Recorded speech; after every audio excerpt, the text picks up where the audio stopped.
नमस्कार दोस्तों, स्वागत है आपका हमारे चैनल स्टूडेंट हब पर। आ गए हम एक नया वीडियो लेकर। इससे पहले कक्षा 10 के द्वितीय अध्याय के जो मुख्य तंत्र है, श्वसन तंत्र और रक्त परिसंचरण तंत्र के बारे में हमने चर्चा की थी। उसका उन दोनों वीडियोस का लिंक आपको डिस्क्रिप्शन में मिल जाएगा। अगर आप चैनल पर नए हैं तो सब्सक्राइब कीजिए चैनल को और बेल आइकन पर प्रेस कीजिए, ताकि जब भी हम कोई नया वीडियो डालें तो सबसे पहले उसका लिंक आपको मिल जाए। तो शुरू करते हैं वीडियो को। आज के वीडियो में हम पढ़ेंगे उत्सर्जन तंत्र के बारे में। उत्सर्जन तंत्र, इस टॉपिक को हम अच्छे से क्लियर करेंगे। जब तक ये टॉपिक क्लियर नहीं हो जाता तब तक हम आगे नहीं बढ़ेंगे। उत्सर्जन तंत्र, तो उत्सर्जन तंत्र क्या है? उत्सर्जन तंत्र मानव जीवों के, हर जीव के शरीर में उत्सर्जन तंत्र कार्य करता है। जो अपशिष्ट हैं उनको निकालने की व्यवस्था को उत्सर्जन तंत्र कहा जाता है। मुख्यतः सभी प्राणियों में उत्सर्जन तंत्र पाया जाता है। सबसे पहले हम पढ़ेंगे उत्सर्जन तंत्र क्या है। उत्सर्जन तंत्र कोशिकाओं द्वारा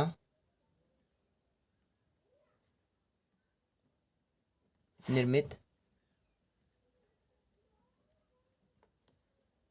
अपशिष्ट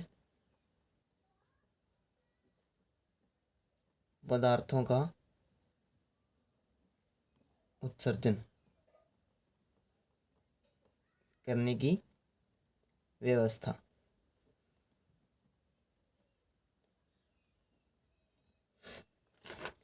इनमें नाइट्रोजनी अपशिष्ट के बारे में हम विशेष चर्चा करेंगे। नाइट्रोजनी अपशिष्ट के लिए उत्सर्जन तंत्र कार्य करता है, अन्य के लिए विभिन्न अंग कार्य करते हैं। जैसे यकृत है, हमारी त्वचा है, ये भी उत्सर्जन का कार्य करते हैं किंतु ये उत्सर्जन तंत्र में शामिल नहीं होते।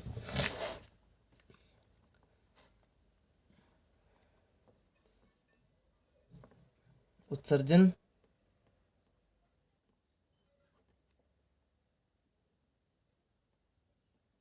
क्रिया में विभिन्न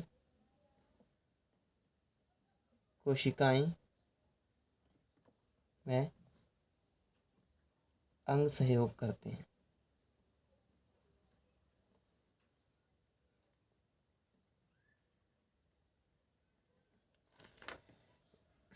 उत्सर्जन क्रिया में विभिन्न कोशिकाएं व अंग सहयोग करते हैं।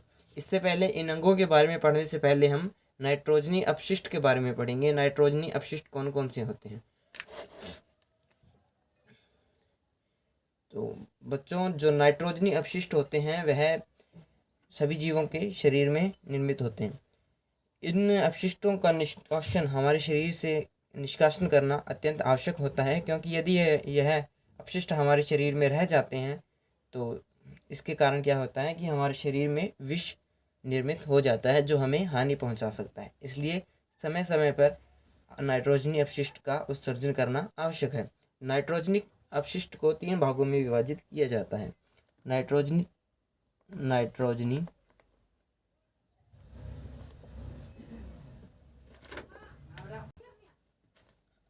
अपशिष्ट 3 प्रकार के होते हैं।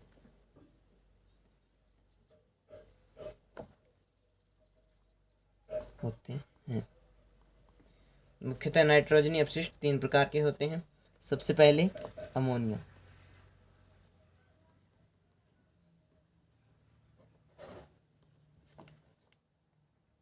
अमोनिया उत्सर्जन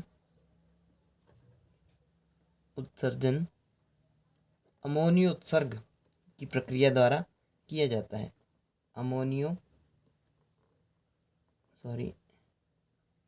अमोनियो उत्सर्ग की प्रक्रिया द्वारा किया जाता है।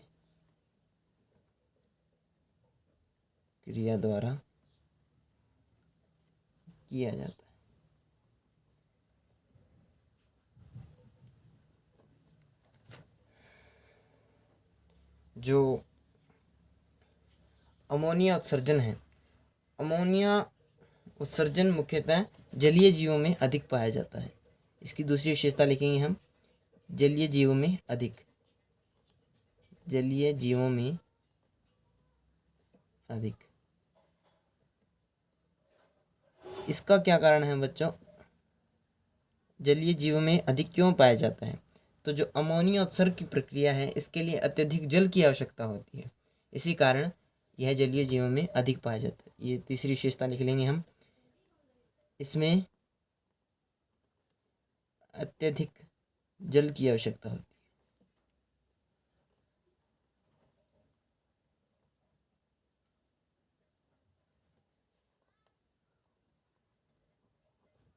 होती है।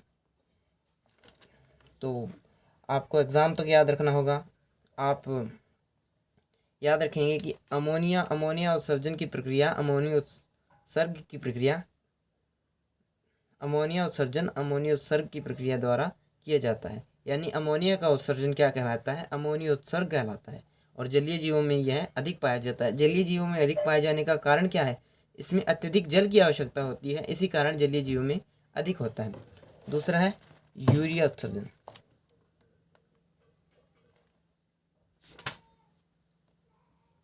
यूरिया, तीन प्रकार नाइट्रोजनी अपशिष्ट के हम पढ़ेंगे। दूसरा प्रकार है यूरिया। यूरिया उत्सर्जन की प्रक्रिया, यूरिया उत्सर्जन की प्रक्रिया यूरिया उत्सर्ग कहलाती है। यूरिया उत्सर्ग कहलाती है। और इसे, यह जो प्रक्रिया है जिन जीवों में पाई जाती है, वे यूरिया उत्सर्जी कहलाते हैं। जिन जीवों में पाई जाती है वे यूरिया उत्सर्गी कहलाते हैं।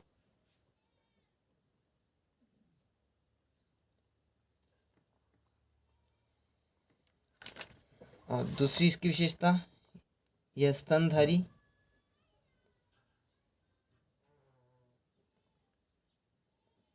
जीवों में तथा कुछ मछलियों में भी पाई जाती, मछलियों में भी होती है।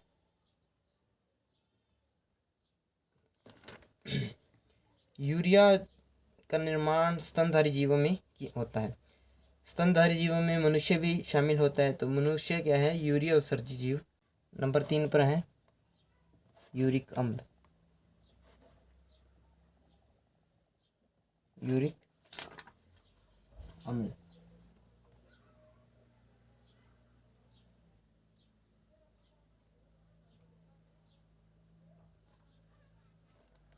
यूरिक अम्ल नाइट्रोजनी अपशिष्ट में तीसरा प्रकार है यूरिक अम्ल। यूरिक अम्ल पक्षियों, कीटों,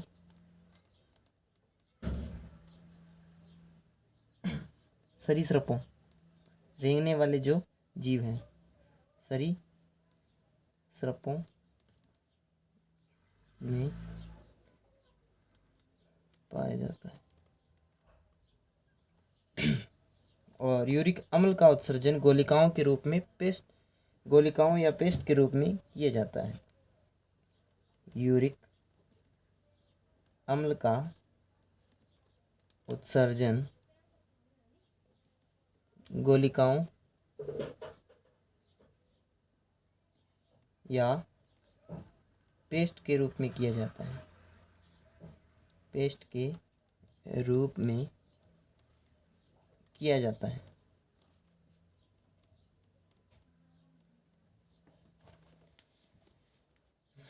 तो गोलिकाओं और पेस्ट के रूप में कौन से जीव उत्सर्जन करते हैं? और आपने देखा होगा जो पक्षी हैं वे गोलिकाओं और पेस्ट के रूप में उत्सर्जन करते हैं। और यूरिक अम्ल का उत्सर्जन करने वाले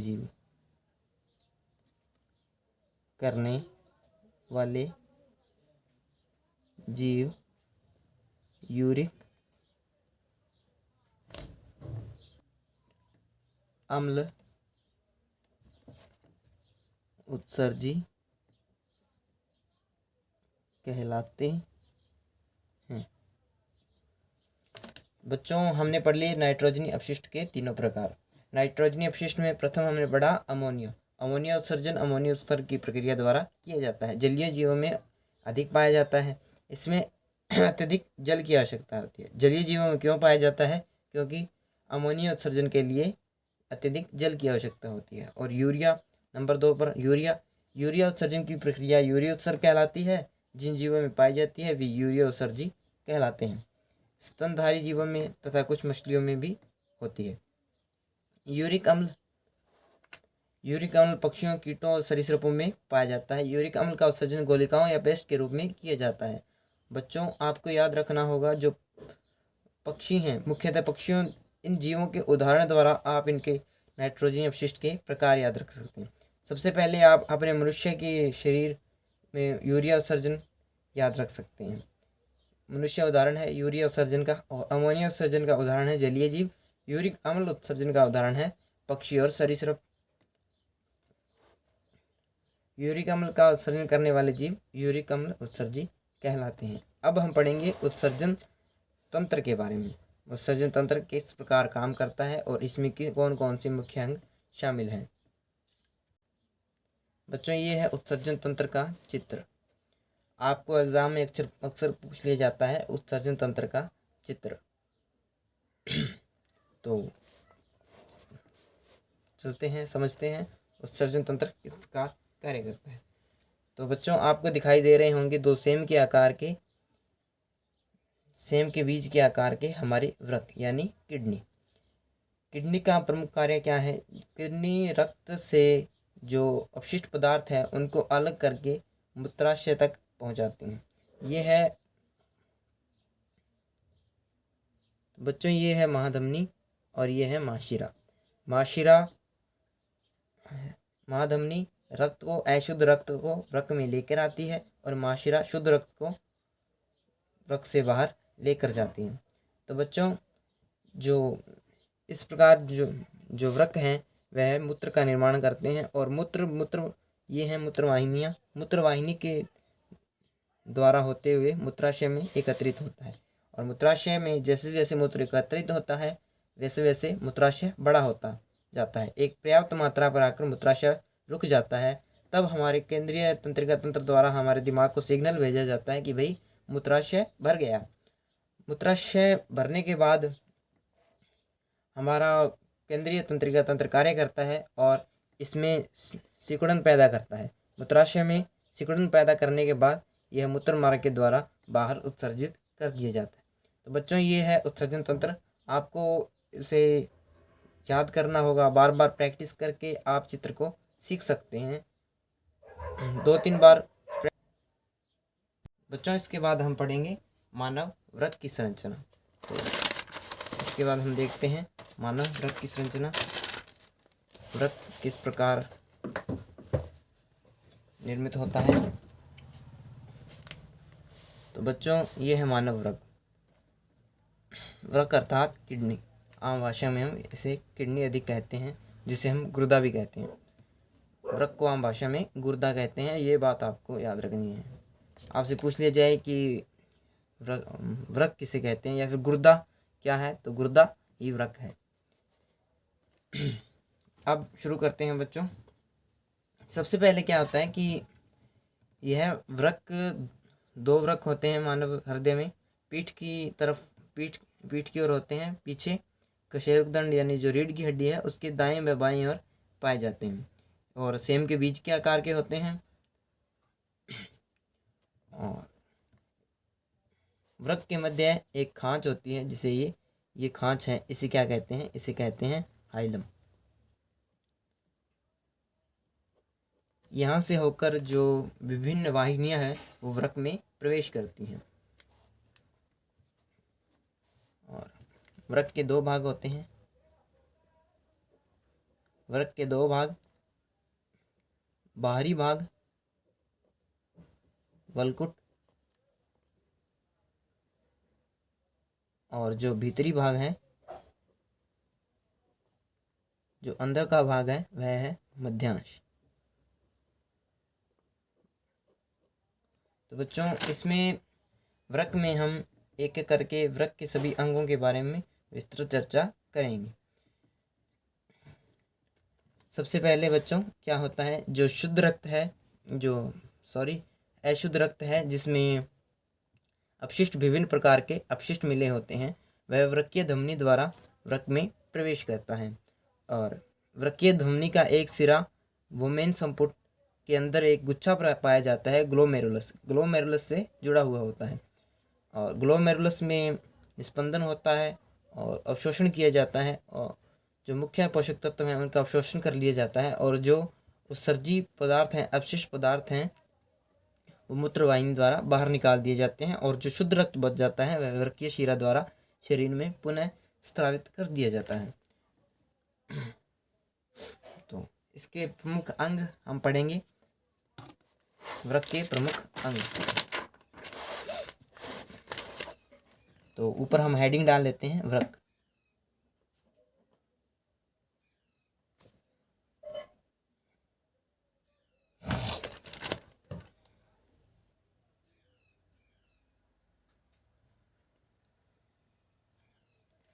तो सबसे पहले हम देखेंगे नेफ्रॉन या वृक्काणु। वृक्क में कई लाख उत्सर्जन इकाइयाँ अर्थात उत्सर्जन करने में जो प्रमुख भूमिका निभाने वाली जो कोशिकाएं हैं, वे उत्सर्जन इकाइयाँ होती हैं, जिन्हें वृक्काणु कहा जाता है। वृक्काणु कहा जाता है। इस नेफ्रॉन को, वृक्काणु की संरचना को भी हम आगे देखेंगे। इससे पहले हम इसके जो पार्ट हैं उन्हें हम पढ़ लेते हैं। नेफ्रॉन के जो पार्ट्स हैं उनमें पहला पार्ट है वोमेन संपुट।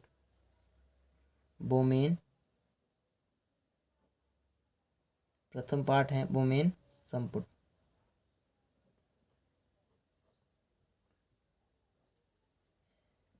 तो यह नेफ्रॉन के ऊपरी भाग में पाया जाता है। ऊपरी भाग में उपस्थित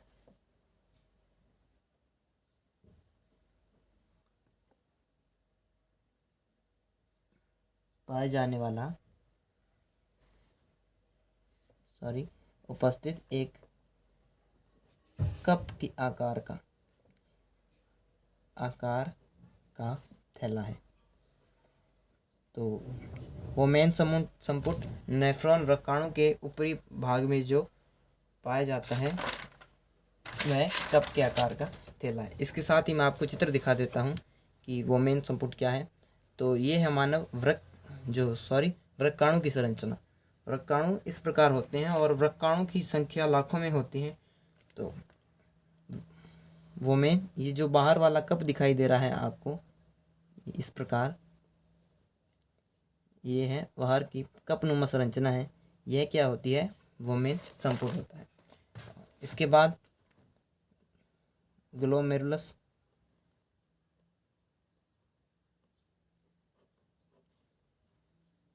वोमेन संपुट के अंदर पाया जाने वाला कोशिकीय गुच्छा। यह कोशिकीय गुच्छा वोमेन संपुट के अंदर पाया जाता है। वोमेन संपुट के अंदर पाया जाने वाला कोशिकीय गुच्छा। और इसका एक इसका एक भाग वृक्क धमनी से जुड़ा होता है, धमनी से जुड़ा होता है, जो अशुद्ध रक्त अर्थात अपशिष्ट घुलित रक्त, अशुद्ध रक्त को अंदर लाने का कार्य करता है। ग्लोमेरुलस का एक भाग वृक्क धमनी से जुड़ा हुआ होता है और दूसरा भाग इसका दूसरा भाग वृक्क शिरा से जुड़ा हुआ होता है, वृक्क शिरा से जुड़ा होता है,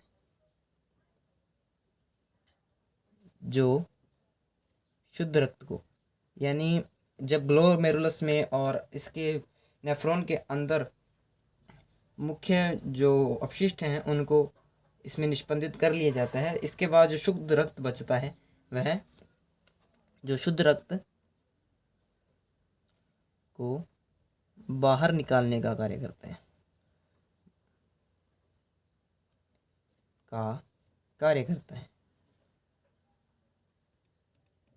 तो बच्चों आपको एग्ज़ाम तक मुख्य रूप से याद रखना होगा ग्लोमेरुलस, आप इसे इंपॉर्टेंट कर लीजिए ग्लोमेरुलस को।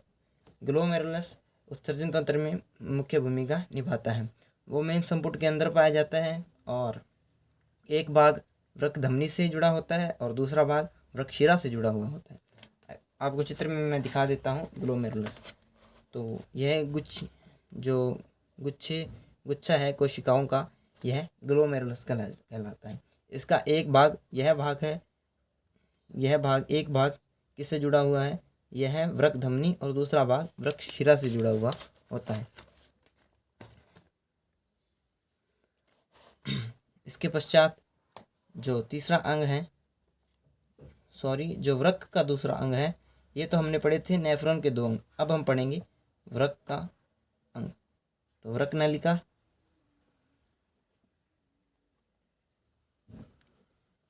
यह निष्पंदन का कार्य करती है, निष्पंदन अर्थात मुख्य जो तत्व हैं उनका अवशोषण, यह निष्पंदन का कार्य करती है,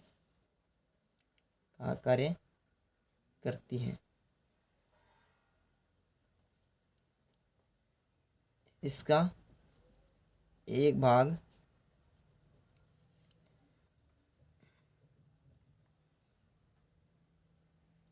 जो इसका प्रथम भाग है, प्रथम भाग समीपस्थ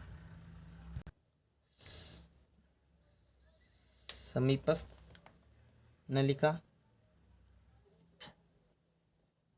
कहलाता है। इसके मुख्यतः तीन भाग होते हैं बच्चों, जो बीच का भाग है, मध्य का भाग हेनले लूप कहलाता है। यह हेयर पिन नुमा होता है, हेनले लूप, जो आपने देखी होगी हेयर पिन, बालों में जो पिन डाली जाती है उस आकार का होता है, हेनले लूप कहलाता है। और जो अंतिम भाग दूरस्थ नलिका कहलाता है।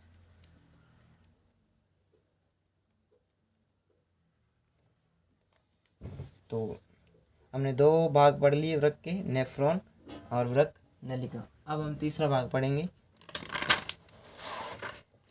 मूत्रवाहिनी।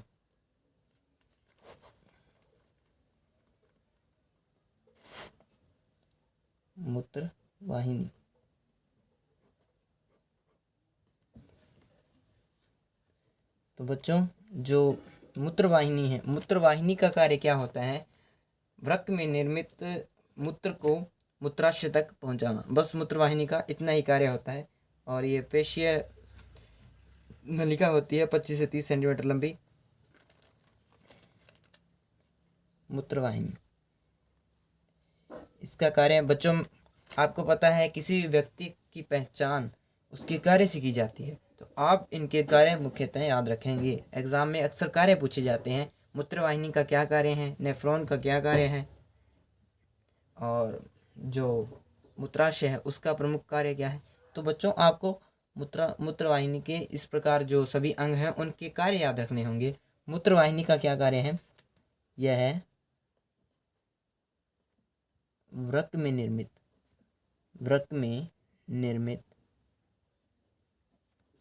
मूत्र को मूत्राशय तक पहुंचाती है।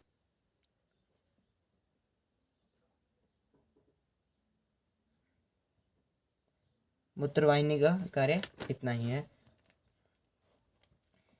इसके पश्चात चौथा अंग है मूत्राशय। आपको उत्सर्जन तंत्र के चित्र में मैं पुनः दिखा देता हूँ ताकि आपको इससे और अच्छी तरह याद रह जाए। ये देखिए बच्चों, उत्सर्जन तंत्र का चित्र। ये है मूत्रवाहिनी, ये दो मूत्रवाहिनियाँ हैं, दाएं और बाएं दोनों वृक्क की अपनी अपनी मूत्रवाहिनियाँ होती हैं। इसके आगे मूत्राशय है। मूत्राशय के बारे में हम पढ़ते हैं। तो मूत्राशय का प्रमुख कार्य क्या है, यह है मूत्र भंडारण। मूत्र भंडारण का कार्य करता है।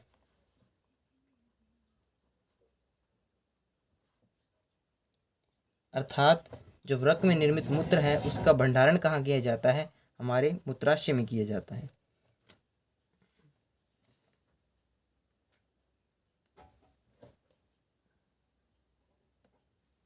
तो जो मूत्रवाहिनियां हैं वो मूत्र को मूत्राशय तक लेकर आती हैं। इसके बाद हम जो पांचवा अंग पढ़ने जा रहे हैं वह है मूत्रमार्ग। यह अंतिम अंग है उत्सर्जन का। मूत्रमार्ग यह है मूत्राशय में संग्रहित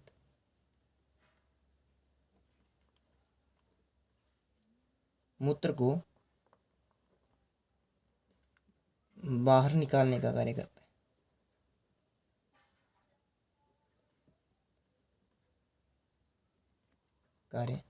है। तो बच्चों आपने एक बात यहाँ पर ध्यान दी होगी कि सभी अंग एक दूसरे के साथ सहयोग करके कार्य कर रहे हैं, सभी एक दूसरे का साथ दे रहे हैं।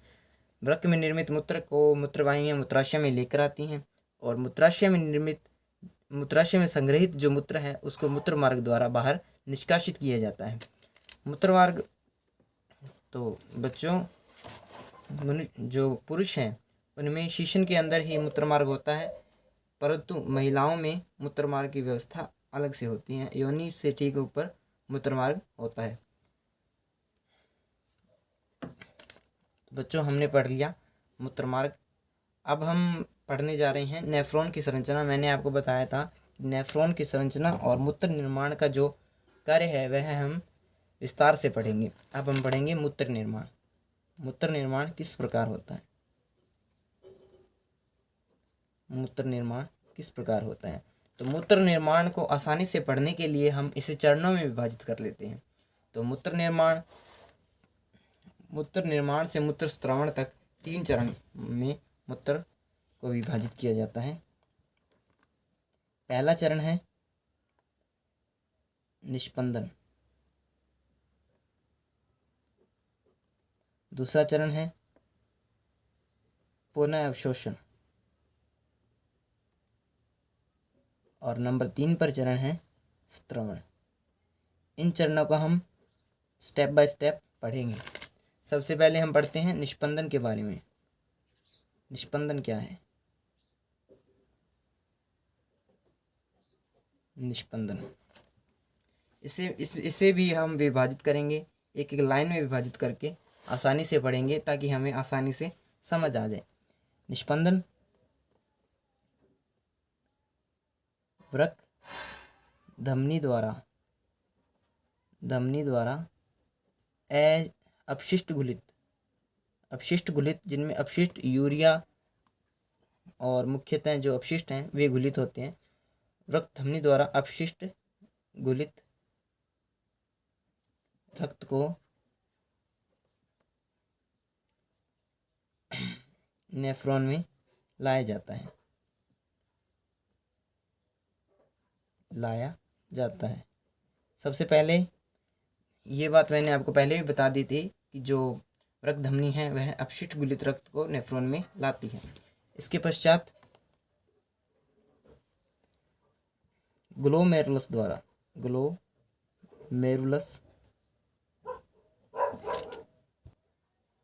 द्वारा रक्त से ग्लूकोज, अमीनो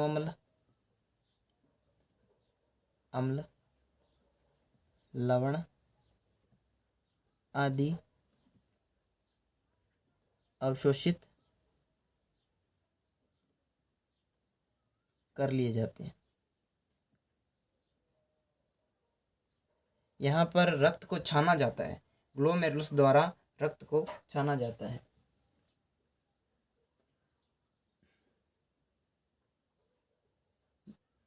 और फिर इसके बाद क्या होता है कि जो मुख्य अवशोषित ये जो अमीनो अम्ल, लवण आदि, ये हम जिसने ग्लोमेरुलस ने अवशोषित किए हैं, ग्लोमेरुलस द्वारा इन्हें वोमेन संपुट में भेज दिया जाता है।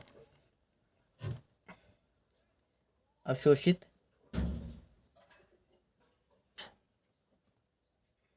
तत्वों को वोमेन संपुट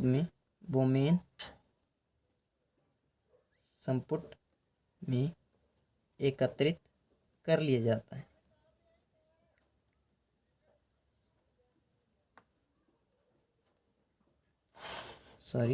कर लिया जाता है। तो बच्चों, इसे हम पढ़ेंगे चित्र के माध्यम से ताकि आपको और आसानी से याद रह सके। तो यह है नेफ्रॉन की संरचना। इसमें यह है वृक्क धमनी। तो वृक्क धमनी अपशिष्ट युक्त रक्त को वोमेन संपुट में लेकर आती है। वोमेन संपुट में ग्लोमेरुलस कार्य करता है। ग्लोमेरुलस द्वारा जो मुख्य पोषक जो पदार्थ थे, मुख्य तत्व थे, उनको अवशोषित कर लिया जाता है। जैसे जो पदार्थ थे अमीनो अम्ल, ग्लूकोज, लवण आदि जो पदार्थ थे, उन्हें यहाँ पर अवशोषित कर लिया गया। और ये अवशोषित पदार्थ हैं, इन्हें वोमेन संपुट में संग्रहित कर लिया जाता है। इसके बाद जो रक्त बचता है, अवशोषण के पश्चात जो रक्त बचता है, वह दूसरे चरण में चला जाता है। यहाँ से रक्त दूसरे चरण में जाता है। दूसरा चरण है पुनः अवशोषण।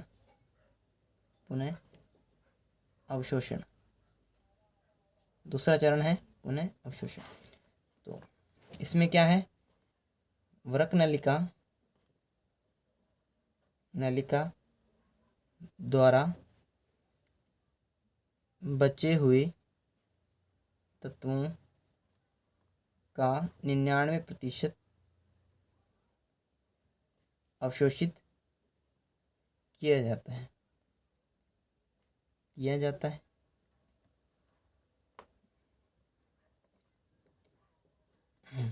इसमें यूरिया आदि नहीं होते हैं। और इसमें अब जो अवशोषण कर लिया गया, जो मुख्य तत्व थे, उनको अवशोषित कर लिया गया।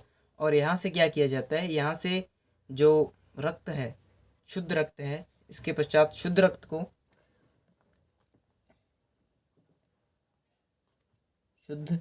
रक्त को पुनः शरीर में भेज दिया जाता है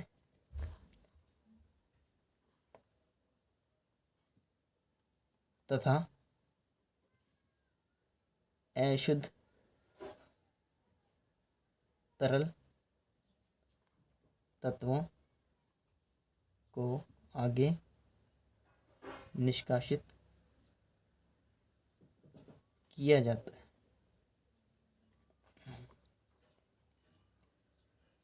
तो बच्चों, इस संरचना में भी हम यही पढ़ेंगे। जो ग्लोमेरुलस वोमेन संपुट समाप्त होने से लेकर यहाँ दूरस्थ नलिका तक वृक्क नलिका कहलाती है। इस वृक्क नलिका में क्या कार्य किया जाता है कि जो अवशोषित रक्त है, उनमें जो मुख्य तत्व बचे हुए हैं, उनका अवशोषण कर लिया जाता है और वह पुनः रक्त द्वारा शरीर में भेज दिया जाता है। पुनः भेजने का कार्य वृक्क धमनी का वृक्कशिरा द्वारा किया जाता है। वृक्कशिरा, यहाँ से वृक्कशिरा द्वारा रक्त पुनः शरीर में चला जाता है और जो तरल पदार्थ बचते हैं, जो तरल अपशिष्ट बचता है, उसे आगे संग्रह नलिका में पहुंचाया जाता है। यहाँ पर इसका संग्रह होता है और इसके पश्चात यह मूत्राशय को भेज दिया जाता है। इसका तीसरा चरण हम पढ़ेंगे, स्त्रवण। तो वृक्क द्वारा निर्मित मूत्र को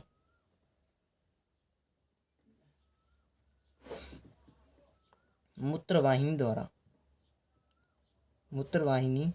द्वारा मूत्राशय, ये हम पहले भी पढ़ चुके हैं कि वृक्क में जो मूत्र निर्माण होता है उसे मूत्रवाहिनी द्वारा मूत्राशय में भेजा जाता है। मूत्राशय में भेजा जाता है और मूत्राशय में क्या होता है? मूत्राशय एक थैलीनुमा संरचना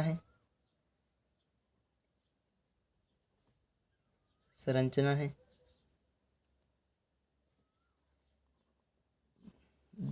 जिस प्रकार मूत्र एकत्रित होता जाता है वैसे वैसे मूत्राशय बड़ा होता जाता है।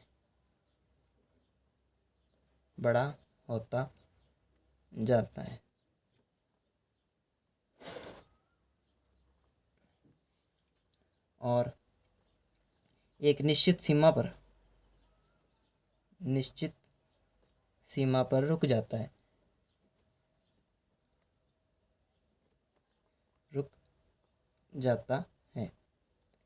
और इसके बाद क्या होता है? केंद्रीय तंत्रिका तंत्र द्वारा हमारे दिमाग को मूत्राशय द्वारा साइन भेजा जाता है कि भाई अब मैं फूलूँ।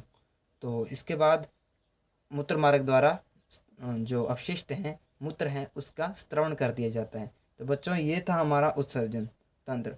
सबसे पहले हमने क्या पढ़ा? सबसे पहले हमने उत्सर्जन तंत्र को डिफाइन किया। उत्सर्जन तंत्र किसे कहते हैं? कोशिकाओं द्वारा निर्मित अपशिष्ट पदार्थों का उत्सर्जन करने वाली व्यवस्था उत्सर्जन तंत्र कहलाती है। और अपशिष्ट कई प्रकार के होते हैं, जैसे कार्बन डाइऑक्साइड हो गई, मल हो गया और मूत्र हो गया। इसमें जो मूत्र उत्सर्जन है वह उत्सर्जन तंत्र कहलाता है। नाइट्रोजनी अपशिष्ट का उत्सर्जन करने वाला तंत्र उत्सर्जन तंत्र कहलाता है। तो इसमें नाइट्रोजनी अपशिष्ट के हमने प्रकार पढ़े, अमोनिया, दूसरा यूरिया, तीसरा यूरिक अम्ल। इसके पश्चात हमने सहचित्र चर्चा की और उसके पश्चात हमने वृक्क के अंग पढ़े। सबसे पहले हमने पढ़ा नेफ्रॉन, वृक्काणु, उसके बाद वृक्क नलिका। नेफ्रॉन में हमने वोमेन संपुट और ग्लोमेरुलस को अच्छे प्रकार से पढ़ लिया। इसमें मैंने आपको बताया कि ग्लोमेरुलस एग्ज़ाम के लिए इम्पोर्टेंट रहता है। और दूसरा वृक्क नलिका के बारे में, यह समीपस्थ नलिका से दूरस्थ नलिका पर समाप्त होती है। इसके पश्चात मूत्रवाहिनी का कार्य मूत्र को मूत्राशय तक पहुंचाना और मूत्राशय का कार्य आगे मूत्र एक संग्रहित करना और उसके पश्चात मूत्र मार्ग द्वारा बाहर निष्कासित करना। मूत्र निर्माण का कार्य 3 चरणों में संपादित होता है। पहला निष्पंदन, दूसरा पुनः अवशोषण और तीसरा स्त्रवण। निष्पंदन में ग्लोमेरुलस कार्य करता है। सबसे पहले ग्लोमेरुलस द्वारा जो मुख्य तत्व हैं उनका अवशोषण कर लिया जाता है और मुख्य तत्व का संग्रहण कहाँ होता है? वो मेन संपुट में होता है। वो मेन संपुट के पश्चात में जो तत्व एकत्रित होते हैं वो वृक्कशिरा द्वारा बाहर भेज दिए जाते हैं और जो बचा हुआ जो रक्त है जिसका अवशोषण नहीं हुआ है, आगे वह वृक्क नलिका में चला जाता है, जिसके पश्चात 99% तक उसका पुनः अवशोषण कर लिया जाता है। और तीसरा चरण, वृक्क द्वारा निर्मित मूत्र को मूत्रवाहिनियों द्वारा मूत्राशय में पहुंचाया जाता है। और मूत्राशय एक थैलीनुमा संरचना है जिसमें निश्चित सीमा तक मूत्र एकत्रित होता है। उसके पश्चात वह केंद्रीय तंत्रिका तंत्र द्वारा दिमाग को सिग्नल भेजता है कि भाई अब मैं फूल लूँ, अब आपको इसका मूत्र का निष्कासन करना ही पड़ेगा। उस स्थिति में हमारे जो मूत्र मार्ग है वहाँ पर दबाव अनुभव होता है, उसके पश्चात हम मूत्र का निष्कासन करते हैं। तो बच्चों ये था हमारा पूरा उत्सर्जन तंत्र। आपको कैसा लगा उत्सर्जन तंत्र वीडियो में कमेंट करके अवश्य बताएं, ताकि आपके कमेंट करने से बच्चों हमारा जो उत्साह है वो बढ़ता है। धन्यवाद। सब्सक्राइब कीजिए चैनल को और बेल आइकन पर प्रेस करना न भूलें।